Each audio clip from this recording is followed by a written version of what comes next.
جس دن سے اشر نے اس کے سامنے اپنے جذبات کا کھل کر اظہار کیا تھا، اس نے بھی اسے تنگ کرنا چھوڑ دیا تھا۔ وہ ایسا کوئی کام نہیں کر رہی تھی جس سے اشر کو شک ہو کہ وہ ابھی تک اس کے معاملے میں اپنے دل کو مطمئن نہیں کر پائی۔ اشر نے اسے 1 مہینے کا وقت مانگا تھا، جس میں 1 ہفتہ گزر چکا تھا۔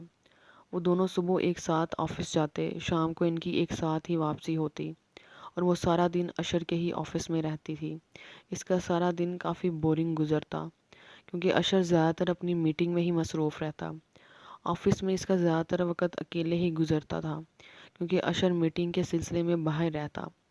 باقی سب کچھ تو ٹھیک تھا، لیکن اسے آفس میں موجود اشر کی سیکرٹری سومیا بالکل پسند نہیں تھی۔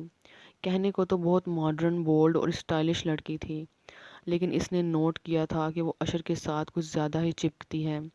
ہر وقت اس کے آگے پیچھے گھومتی رہتی، کبھی ایک کام تو کبھی دوسرے کام کے لیے آفس میں آتی، اور سب سے بری بات جو اسے لگتی تھی وہ تھی اس کی بے تکلفی، اسے اپنے لیے کافی بنانے کا آرڈر دینا۔ اس وقت بھی وہ دونوں ایک ساتھ ہی کسی میٹنگ کے سلسلے میں باہر جا چکے تھے، جبکہ وہی اندر بیٹھی بور ہو رہی تھی۔ ایک بار اپنے لیے کافی بنا کر پئیں اور پھر اشر کا پورا آفس چیک کرنے لگی۔ اب تو اسے ایک ایک کی زبانی یاد ہو گئی تھی، کیونکہ اس کا سارا دن یہیں گزرتا تھا۔ کہنے کو تو اشر اس کے سامنے محبت کے بہت بڑے بڑے دعوے کرتا تھا، لیکن اس کے اکیلے پن کی اسے اتنی سی بھی فکر نہیں تھی۔ سارا دن نہ جانے کہاں کہاں منہ مارتا رہتا ہے، مجال ہے جو ایک بار پوچھ لے کہ کیسی ہو بیوی۔ وہ اپنی سوچ میں بری طرح سے چونکی تھی، پھر اگلے ہی لمحے اٹھ کر واش روم کی طرف بھاگی تھی۔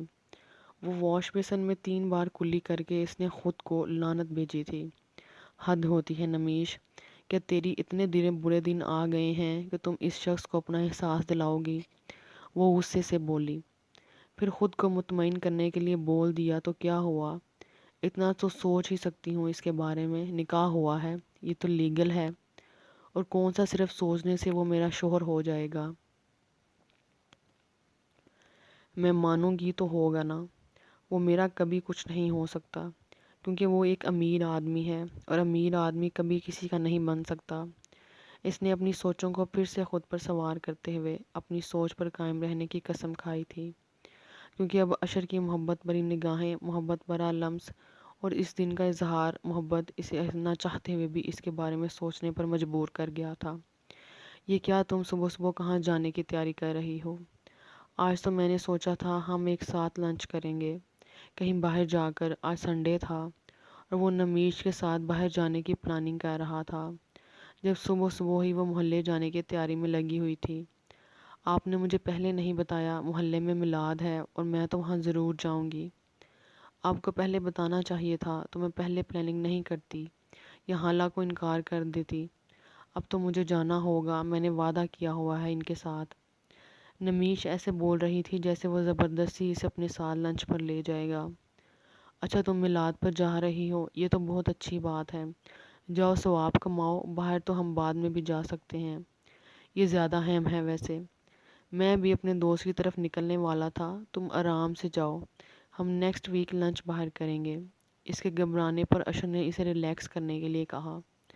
ہاں وہی تو میں کہہ رہی ہوں، لنچ تو ہم کبھی بھی کر سکتے ہیں، لیکن یہ ثواب کا کام ہے، میلاد میں شرکت کرنا تو مجھے نکلنا چاہیے، یہ نہ ہو کہ وہاں میلاد شروع ہو جائے۔ نمیش جلدی جلدی اس کی نظروں سے اوجھل ہونا چاہتی تھی، اور کچھ نہ سہی لیکن وہ اس کے لائے ہوئے کپڑے استعمال کرنے لگی تھی۔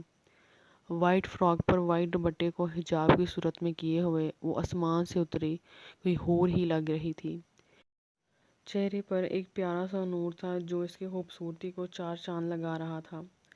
میلاد میں میرے لیے بھی دعا کرنا، ہو سکتا ہے میرے لیے بھی کچھ بہتری ہو جائے۔ ہاں کیوں نہیں، میں دعا کروں گی اللہ آپ کی ہر مراد پوری کرے، وہ جلدی جلدی کہتی باہر نکل گئی تھی۔ اشر اس کی دعا سن کر مسکرا دیا۔ اب تو میری مراد تمہیں پا کر ہی پوری ہوگی نمیش اشر شاہ۔ وہ زیر لب بڑبڑاتے ہوئے اوپر کمرے کی طرف آیا۔ آخر ایسی کیا بات تھی اس میں اس کو اشر پر بھروسہ نہیں کرنے دے رہی تھی؟ کیا کمی تھی اس میں کہ نمیش اس طرح اسے نظر انداز کر رہی تھی؟ اس کترانا گھبرانا اشر کی نگاہوں سے چھپا ہوا نہیں تھا۔ ابھی وہ نہا دھو کر فریش ہوا ہی تھا کہ باہر اس کے ملازم نے بتایا کہ کوئی لڑکی آپ سے ملنے آئی ہوئی ہے۔ کسی لڑکی کا جان کر وہ پریشان ہوا تھا، کہیں فرحت تو نہیں آ گئی۔ وہ سوچتے ہوئے نیچے آیا تو سامنے ایک انجان لڑکی کھڑی تھی جو مسکرا رہی تھی۔ دیکھنے میں کافی خوبصورت تھی، لیکن کون تھی یہ اشر کے لیے یہ بالکل انجان تھا۔ السلام علیکم، میرا نام فرح ہے، میں نمیش کی دوست ہوں۔ آپ مجھے نہیں جانتے، لیکن بیٹھیے میں آپ کو اپنا تعارف کرواتی ہوں۔ یقیناً میری آمد آپ کو بری نہیں لگے گی، وہ مسکراتے ہوئے بولی۔ یہ خوش اخلاق سی لڑکی اشر کو بھی بری نہیں لگی تھی، اور نمیش کا حوالہ تو اسے اور بھی اچھا لگا تھا۔ اس نے مسکراتے ہوئے خوش دلی سے اس کے سلام کا جواب دیا۔ وعلیکم السلام، بیٹھیے۔ وہ اس کے سامنے بیٹھے ہوئے اسے بیٹھنے کا اشارہ کرنے لگا تو وہ مسکرا کر بیٹھ گئی۔ نمیش تو محلے گئی ہوئی ہے، شاید آپ کو پتہ نہیں، وہاں کوئی میلاد ہے، وہ کہنے لگا تو فرح مسکرائی۔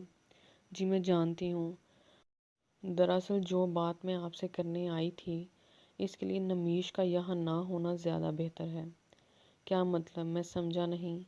میں آپ سے نمیش کے بارے میں چند باتیں کرنے آئی ہوں جو جان کر شاید آپ کو اچھا لگے گا، شاید آپ کو اچھا نہ لگے، لیکن کچھ ایسی باتیں ہیں جن کا جاننا ضروری ہے۔ فرح کا انداز اسے متجسس کر گیا تھا۔ وہ اپنی بیوی کے بارے میں سب کچھ جاننا چاہتا تھا۔ آپ سوچ رہے ہوں گے نمیش کیوں کوئی ناشکری لڑکی ہے، اس کا یوں اتنی امیر آدمی سے نکاح ہو گیا، آپ کا اتفاق سے ملنا، نکاح کرنا، مشکل میں اس کا ساتھ دینا، لیکن سب کے باوجود بھی نمیش آپ کی باتوں کو سمجھنے کے بجائے اپنی بیوقوفیاں سر انجام دے رہی ہے، آپ کی قدر نہیں کر رہی۔ اتنی دولت شہرت ہے آپ کے پاس، لیکن اس کے باوجود بھی آپ اس کے دل میں اپنی جگہ بنانے میں کامیاب نہیں ہو پا رہے۔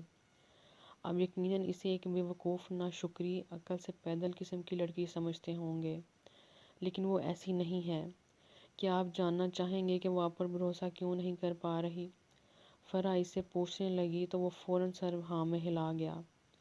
میں اس کے بارے میں سب کچھ جاننا چاہتا تھا، کیوں اتنا سب کچھ ہو جانے کے باوجود بھی میں اسے منا نہیں پا رہا، کیوں مجھے سمجھنے کی کوشش نہیں کر پا رہی۔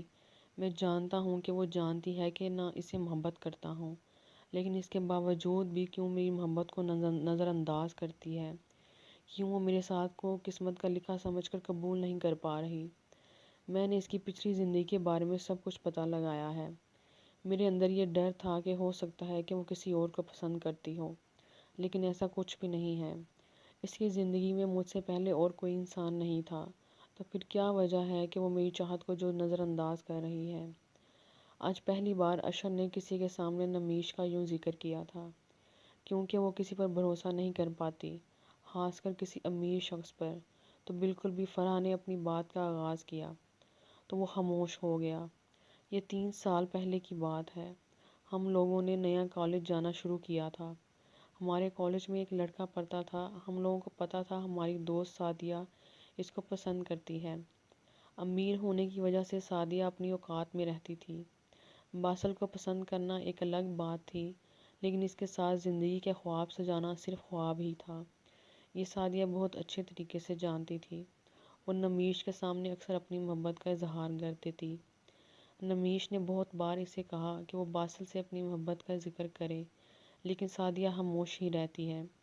ایک دن اتفاق ہی ہوا کہ باسل خود اس کے سامنے آ کر پورے کالج کے سامنے سے پرپوز کرنے لگا۔ سعدیہ کی خوشی کی تو کوئی انتہا ہی نہیں تھی۔ ہم سب کو یہ سب بہت اچھا لگتا تھا۔ پورے کالج میں ان کی لو سٹوری کے چرچے ہونے لگے۔ نمیش بھی اپنی بیسٹ فرینڈ کے لیے بہت خوش تھی، لیکن ایک دن جب سعدیہ نے شادی کا ذکر کیا تو ان کے الفاظ سن کر سعدیہ جیسے زندہ درگور ہو گئی۔ اس نے کہا کہ وہ صرف سعدیہ کو ایک شرط کے طور پر ڈیٹ کر رہا تھا۔ اس نے اپنے دوست کے ساتھ شرط لگائی تھی کہ وہ سعدیہ کو 1 مہینے تک ڈیٹ کرے گا، اور اب اس کی شرط پوری ہو چکی ہے۔ باسل نے اسے اس بری طرح سے روندا کہ شاید ہی وہ کسی پر یقین کر پاتی۔ وہ بہت کوشش کے باوجود بھی اپنی شرط کو پورا نہیں کر پایا۔ وہ اس کے دل میں اپنے لیے محبت پیدا کر گیا، لیکن اس کی عزت کے ساتھ نہیں کھیل سکا۔ اس دن نمیش کے دل میں باسل کے ساتھ ساتھ امیر لوگوں کی نفرت بھی پیدا ہونے لگی۔ وہ اکثر کہتی کہ امیر لوگ صرف غریب لوگوں کی لڑکیوں کی زندگی برباد کر دیتے ہیں۔ اب کسی امیر شخص پر یقین کرنا نمیش کے بس سے باہر تھا۔ سعدیہ بالکل خاموش ہو چکی تھی۔ ایک دن اس کے گھر کسی بہت امیر گھر سے اس کا رشتہ آیا۔ اس کے ماں باپ نے اس کی مرضی جانے بغیر اس کی اس شخص سے شادی کر دی۔ شادی کے تقریباً 6 ماہ تک سب کچھ ٹھیک چلا۔ سعدیہ بھی اس رشتے کو قبول کر کے زندگی میں آگے بڑھ چکی تھی، لیکن باسل کا سایہ اب تک اس کی زندگی سے ختم نہیں ہوا تھا۔ ایک دن اتفاق سے باسل سعدیہ کے گھر چلا گیا، کیونکہ وہ اس کے شوہر کا دوست تھا۔ اس نے سعدیہ کے بارے میں سب کچھ بتا دیا۔ اس کے شوہر نے نہ صرف سعدیہ کو طلاق دے دی، بلکہ سعدیہ کو اتنے برے طریقے سے مارا کہ اس کے پیٹ میں پلنے والا بچہ پیدا ہونے سے پہلے ہی مر گیا، اور اسی انفیکشن سے 17 دن کے بعد سعدیہ کی موت ہو گئی۔ آپ سوچ رہے ہوں کہ سعدیہ کو اپنے گناہ کی سزا ملی تھی۔ اس نے ایک نامحرم سے محبت کرنے کی غلطی کی تھی، لیکن اس معصوم نے تو اپنے محرم سے بھی محبت کر لی تھی، اور اس کا محرم بھی اسے رسوا کر گیا۔ میں جانتی ہوں کہ آپ یہ سب سوچ رہے ہوں گے آپ ایسے شخص نہیں ہیں، آپ نے تو سچے دل سے اس کا ہاتھ تھاما ہے، لیکن وہ معصوم تو ان سب باتوں کو نہیں جانتی نا۔ اس کے لیے ہر امیر شخص باسل جیسا آوارہ اور ہر شوہر سعدیہ کے شوہر کی طرح ذلیل ہے۔ میں کچھ دن سے یہاں پہ نہیں تھی۔ جب مجھے انکل کی موت کا پتہ چلا بہت افسوس ہوا، لیکن یہ بھی پتہ چلا کہ ایک اچھے شخص نے نمیش کا ہاتھ تھام لیا ہے۔ لیکن کل میرا چچا کے گھر جانا ہوا تو انہوں نے مجھے بتایا کہ یہاں بھی حالات بہت خراب ہیں۔ میں نہیں چاہتی تھی کہ آپ نمیش کے لیے اپنے دل میں کوئی بدگمانی رکھیں، اسی لیے میں یہاں آئی آپ کو یہ سب کچھ بتانے کے لیے۔ پلیز نمیش سے بدگمان مت ہوئیے گا، اس کے لیے یوں کسی پر بھروسہ کرنا بہت مشکل ہے، لیکن مجھے یقین ہے کہ آپ اس کا ساتھ ضرور نبھائیں گے۔ فرح کہتے ہوئے اٹھ گئی تو وہ بھی اس کے ساتھ ہی اٹھا۔ فرح، میں تمہارا یہ احسان زندگی بھر نہیں بھولوں گا۔ تم نے مجھے نمیش کے بارے میں سب کچھ بتا کر بہت اچھا کیا ہے۔ اب نمیش کو چھوڑیں گے تو نہیں، وہ بہت اچھی ہے، بس تھوڑی سی بے وقوف ہے۔ فرح کے لب و لہجے میں اپنی سہیلی کے لیے محبت تھی۔ اب تمہیں میں اسے پہلے سے زیادہ شدت سے مناؤں گا، اسے مجھ سے محبت کرنی ہی پڑے گی۔ اس نے مسکرا کر کہا تو فرح بھی مسکرائی اور اپنی سہیلی کے اچھے نصیبوں کے لیے دعا مانگی۔ شام کو نمیش گھر آئی تو اس کے لیے ایک بہترین ڈنر تیار تھا۔ اشر نے اسے بلایا تو وہ اسے سوالیہ انداز میں دیکھنے لگی۔ سوچا لنچ نہ سہی ہم ڈنر تو کر ہی سکتے ہیں، وہ مسکراتے ہوئے انداز میں بولا تو نمیش خاموشی سے اٹھ کر باہر آ گئی۔ ڈنر خوشگوار ماحول میں ہوا۔ اشر اسے کل کی میٹنگ کے بارے میں بتانے لگا۔ مطلب کیا، کل آپ صبح پھر اس شمائلہ کے ساتھ میٹنگ پر جائیں گے؟ اور میں سارا دن بور ہوں، اور یہ چڑیل آپ کے ساتھ اتنا زیادہ چپکتی کیوں ہے؟ زہر لگتی ہے مجھے وہ ضرورت سے زیادہ اسٹائلش شمائلہ۔ اس کا انداز ایسا تھا کہ اشر بے ساختہ مسکرا دیا۔ ارے یار، وہ میری سیکرٹری ہے، میرے ساتھ کام کرتی ہے، تو اسے رہنا تو میرے ساتھ ہی ہے نا، اسی لیے اس کا کام میرے ساتھ جانا ضروری ہے۔ لیکن اگر تم زیادہ بور ہو رہی ہو تو میرے ساتھ آ سکتی ہو، اشر نے آفر کی تھی۔ ہاں میں آپ کے ساتھ چلوں گی، لیکن یہ مت سوچیے گا کہ میں اسماعیلہ سے جیلس ہو رہی ہوں، اس سے جلتی ہوں، میری جوتی جلتی ہے اس سے۔ اس کی زبان غلط جگہ پر پھسلی تھی۔ اشر بے اختیار اسے دیکھتا چلا گیا۔ مطلب بات جلدی جیلسی تک آ پہنچی تھی۔ اگلا سفر بھی اب مشکل نہیں تھا۔ میں نے کب کہا تم کسی سے جیلس ہو رہی ہو؟ ایسا بھلا تم کیوں جیلس ہونے لگی؟ تم کون سا مجھ سے پیار کرتی ہو یا مجھے اپنا شوہر مانتی ہو؟ میں تو صرف بائی دا وے ایک بات کہہ رہا تھا۔ اشر نے مسکراتی نگاہیں اس کے چہرے پر جمائے ہوئے کہا۔ ہاں تو میں نے بھی آپ کی غلط فہمی دور کرنے کے لیے بول دیا۔ غلط فہمی تو کسی کو بھی ہو سکتی ہے، ہو سکتا تھا آپ کو ہو جائے، نمیش چیمپ کر بولی۔ ہاں غلط فہمی والی بات تو تم نے بالکل ٹھیک کہی، غلط فہمی تو کسی کو بھی کبھی بھی ہو سکتی ہے۔ اب دیکھو نا، بیٹھے بیٹھے مجھے یہ غلط فہمی ہو گئی کہ میرا شمائلہ کے ساتھ جانا تمہیں برا لگا۔ نہیں نہیں، آپ کو اس طرح کی کوئی غلط فہمی پالنے کی ضرورت نہیں ہے، مجھے کچھ بھی برا نہیں لگا۔ آپ چاہے اس کے ساتھ سیر سپاٹے کریں یا اسے باہر گھمانے کے لیے لے کر جائیں، اس کے ساتھ ڈیٹ ماریں یا وہ شمائلہ سارا دن آپ کے ساتھ چپکی رہے، آئی ڈونٹ کیئر۔ بس میں تو اس لیے کہہ رہی تھی کہ وہ ورکر ہے اور ورکر کا کام ہوتا ہے کام کرنا، نہ کہ ہر وقت باس کے ساتھ چپکے رہنا۔ ہمیں اپنے ورکرز کو ایک لمٹ میں رکھنا چاہیے۔ وہ اس کے سامنے بات مکمل کرتے اپنے دل کی ساری بڑھاس نکال چکی تھی۔ ہاں یہ تو تم ٹھیک کہہ رہی ہو، لیکن وہ میری سیکرٹری ہے، اس سیکرٹری کے تھوڑا قریب ہی رہنا پڑتا ہے، بلکہ کافی قریب رہنا پڑتا ہے۔ وہ کافی کو لمبا کھینچتے ہوئے اسے مزید بات کرنے کے بہانے تلاش کر رہا تھا، اور انہی باتوں میں اسے نمیش کے اندر کا حال بھی پتہ چل رہا تھا۔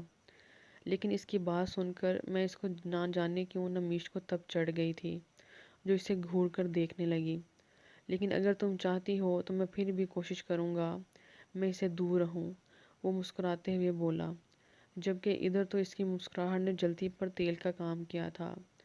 آپ اسے دور رہیں یا آپ اس کے ساتھ چپک کر بیٹھیں، میری بلا سے باہر میں جائیں، ایک تو فضول میں میرے گلے پڑ گئے ہیں۔ مجھے باہر کا ایڈریس نہیں معلوم، وہ اس کی بات مکمل ہوتے ہی بول پڑا۔ تو میں کیا کروں؟ وہاں سے گھورتے ہوئے کہنے لگی، پلیز مجھے وہاں چھوڑ آؤ، بلکہ وہ دونوں ساتھ چلتے ہیں، اسی بہانے لانگ ڈرائیو بھی ہو جائے گی۔ وہ ذرا سا اسی طرف جھک کر بڑے دلکش انداز میں بولا، مجھے آپ کے ساتھ جنت میں نہیں جانا تو بہاڑ میں کیا جاؤں گی؟ اپنی اس شمائلہ کو لے کر جائیں۔